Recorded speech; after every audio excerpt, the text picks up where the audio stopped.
Avant la prédication de la parole de Dieu, nous prions ensemble.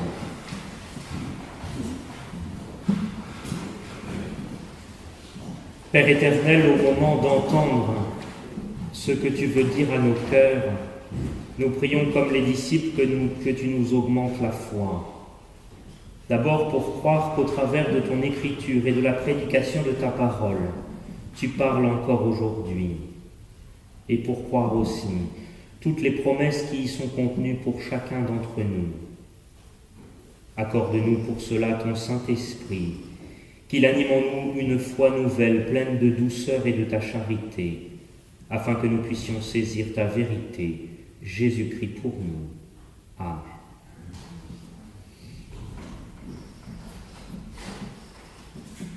Voilà, frères et sœurs, pour les plus férus de liturgie, vous aurez peut-être remarqué, mais je doute que vous l'ayez remarqué, mais je vous le dis, que l'évangile n'est pas exactement l'évangile des moissons, alors que les deux lectures le sont.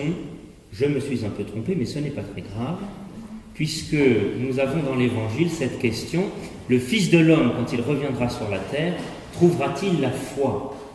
Et ainsi la foi est aussi le fruit que le Fils de Dieu veut moissonner en nous lors de son retour, et dès aujourd'hui.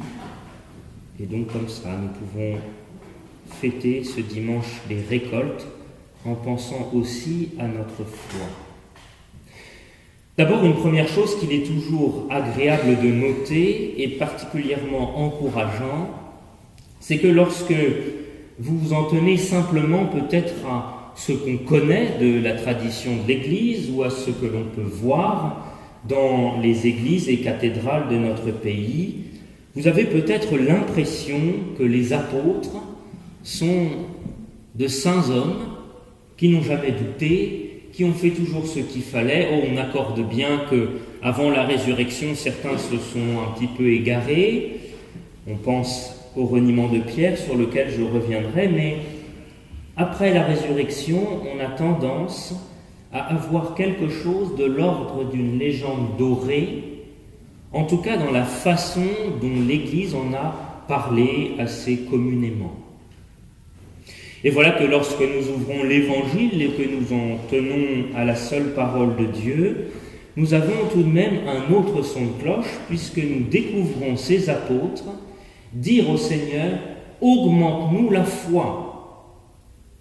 Et voilà que si, lorsqu'ils sont sur des statues de pierre, au-devant de nos églises, ils nous paraissent peut-être des figures éloignées et inaccessibles, quand on ouvre l'Évangile, nous découvrons des hommes qui sont comme nous, et qui, comme nous, font cette simple prière « Augmente-nous la foi ». Oui, vous savez, dans d'autres passages de l'Évangile, et en particulier à la fin de l'Évangile de Matthieu, vous irez voir par vous-même au dernier chapitre, le chapitre 28, le Christ ressuscité en chair et en os, n'en déplaise à certains, le Christ ressuscité apparaît à ses disciples l'adorent, et l'Évangile précise, mais quelques-uns doutèrent à ce moment-là, face au Christ, quelques-uns doutèrent.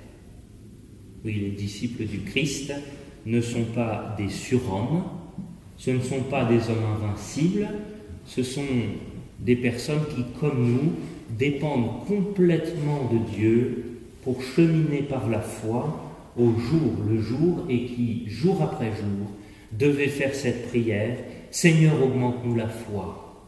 Seigneur, apprends-nous à prier. Seigneur Jésus, Fils de Dieu, aie pitié de moi. » Nous pouvons donc leur emboîter le pas, mais alors que par cette prière ils sont très proches de nous, ils s'écartent peut-être un peu d'un discours que l'on entend de plus en plus dans l'Église depuis, je ne sais pas, une cinquantaine d'années, peu importe, parce que les disciples prient « Augmente-nous la foi ». Que se passe-t-il donc ? Les disciples sont humbles, honnêtes avec eux-mêmes. Ils se rendent bien compte que lorsqu'ils mesurent leur foi à l'enseignement du Christ, eh bien leur foi est, sinon inexistante, du moins très faible et très fine, comme la nôtre. Mais nous, qu'est-ce que nous faisons? Nous nous rendons compte que nous avons une petite foi, et la tentation, c'est, au lieu de prier le Seigneur, augmente-nous la foi. Eh bien, si l'objectif est trop haut, il suffit de changer l'objectif. Il suffit de se tailler une foi à notre mesure. Oui, c'est la tentation. Lorsque je me rends compte de la petitesse de ma foi, d'essayer de justifier cette petitesse et de dire que finalement cette petite foi, c'est bien tout ce que l'on peut avoir. Et souvent, en faisant cela, on fait une deuxième manœuvre, souvent qui n'est pas dite, mais on réduit la foi à un ensemble de croyances. Et donc on se dit, je ne peux pas croire à la résurrection d'entre les morts. Je ne peux pas croire à ceci ou à cela.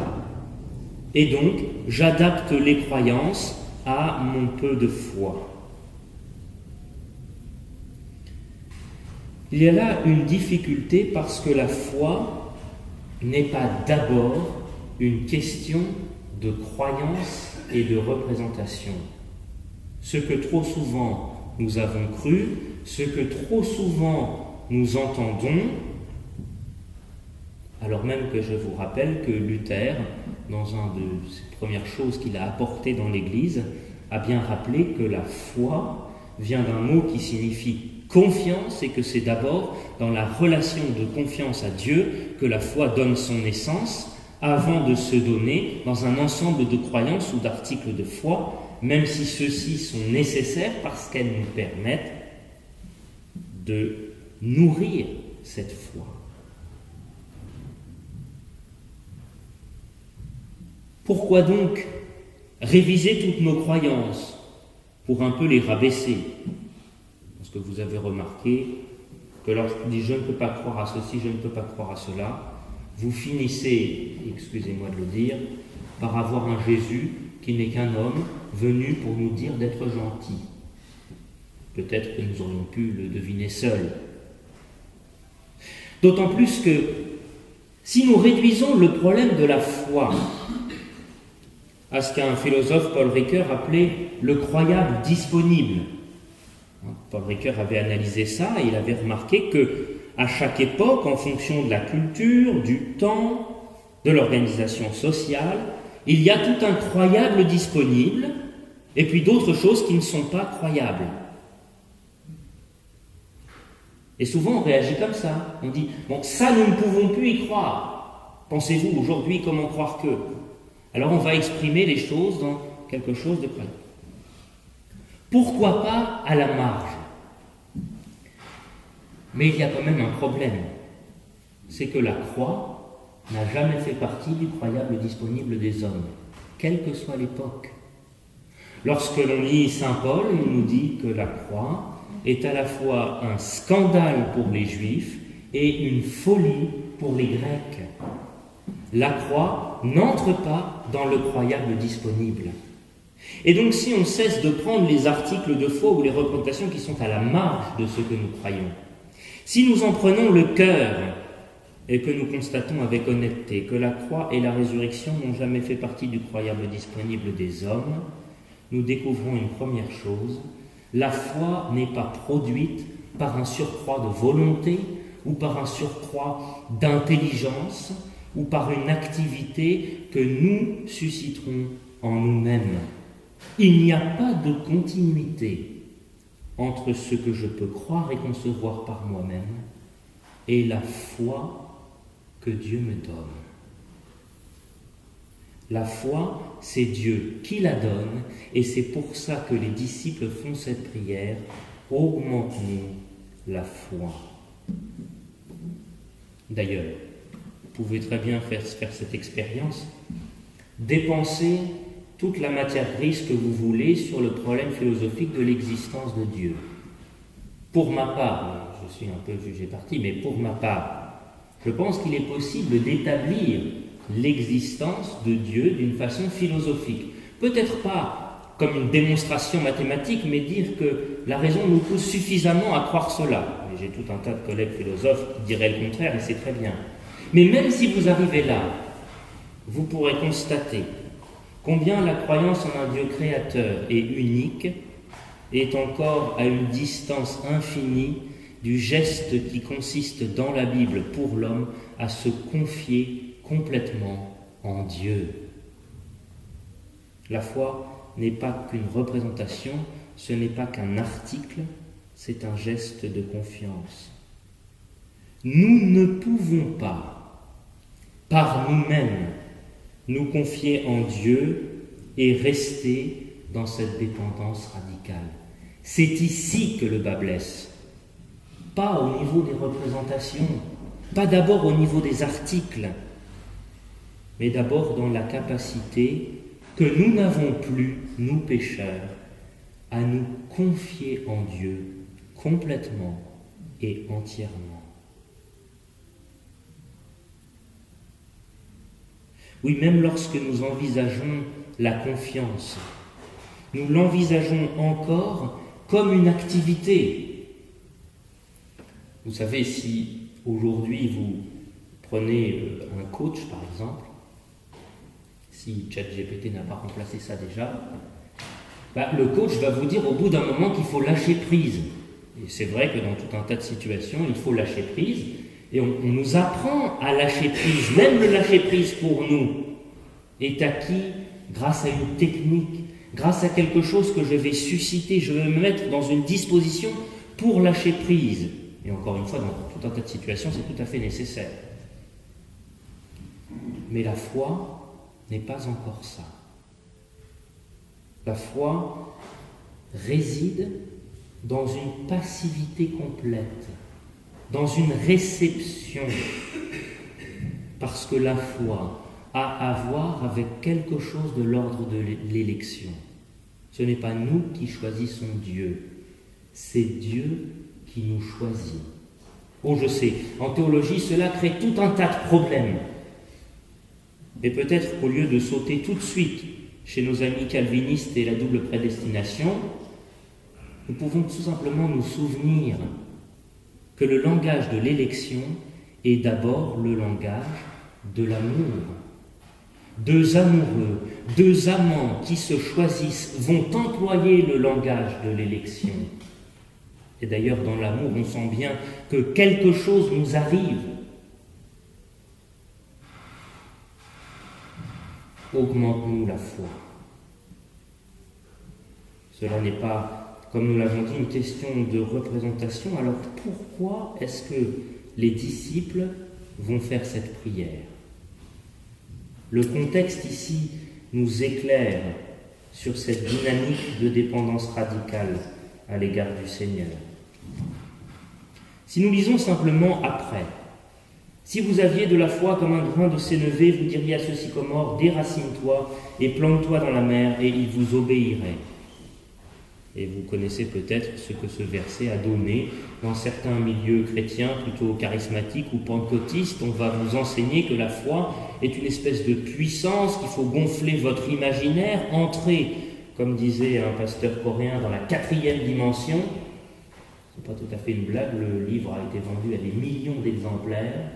Et puis la foi vous permet ensuite d'obtenir des choses parce que vous les avez demandées, etc., etc. La foi comme puissance, pas sûr. Parce que ce qui compte, ce n'est pas d'abord la réponse du Christ, mais pourquoi les disciples ont demandé à ce moment-là dans l'évangile de Luc qu'on augmente leur foi. Voici ce que dit le Christ juste avant. Prenez garde à vous-même. Si ton frère a péché, reprends-le, et s'il se repent, pardonne-lui. Et s'il a péché contre toi 7 fois dans un jour, et que 7 fois il revienne à toi disant « Je me repens », tu lui pardonneras. Les apôtres dirent au Seigneur « Augmente-nous la foi ». C'est face à l'exigence d'amour et de pardon que les apôtres ont senti leur manque de foi. C'est là qu'ils ont senti qu'en leur propre fond, ils n'avaient rien à offrir et qu'ils devaient tout recevoir du Seigneur. C'est ici que nous sommes conduits. C'est pourquoi il nous faut parfois, avec beaucoup d'affection, sourire quand on nous présente le plus grand obstacle à la foi en termes intellectuels. La foi a maille à partir avec la charité et c'est ici que nous bloquons. Pardonnez à celui qui pêche contre nous 7 fois dans une même journée. Mais n'est-ce pas, frères et sœurs, ce que le Seigneur a fait pour nous? Prenez justement un apôtre, de ceux qui ont prié « Augmente-nous la foi ». Prenez Saint Pierre. N'a-t-il pas renié le Christ 3 fois en une même soirée? Et pourtant, le Seigneur lui a pardonné complètement. Non pas parce que Dieu est un espèce de gâteux, débonnaire, que l'on appelle le bon Dieu. Oui, le bon Dieu, le bon Dieu. Rien à voir. Dieu est saint. 3 fois saint. Et c'est ce Dieu-là, et pas un autre, qui pardonne à celui qui le renie, qui pardonne à celui qui pêche contre lui. Et appuyé sur l'Évangile, je ne peux pas vous dire autre chose que si vous péchez 7 fois dans une journée, et que 7 fois vous revenez au Seigneur, 7 fois il vous pardonnera. Ainsi, augmente-nous la foi, doit se comprendre comme augmente-nous la foi en ton amour et ton pardon pour nous. Augmente-nous la foi pour vivre de cet amour et pardonner à notre tour. Si bien qu'avec la foi, nous ne sommes pas aux prises avec une représentation du monde. Nous sommes sous la croix du Christ, là où l'amour de Dieu a été manifesté pour nous. Et d'ailleurs, cette croix, c'est le seul arbre que la foi ne déracine pas, sinon pour le planter en nos cœurs, car c'est là que nous avons l'arbre de la vie. Oui, que l'Esprit Saint augmente en nous la foi, pour que nous puissions vivre du pardon de Dieu et le donner à notre tour. Amen.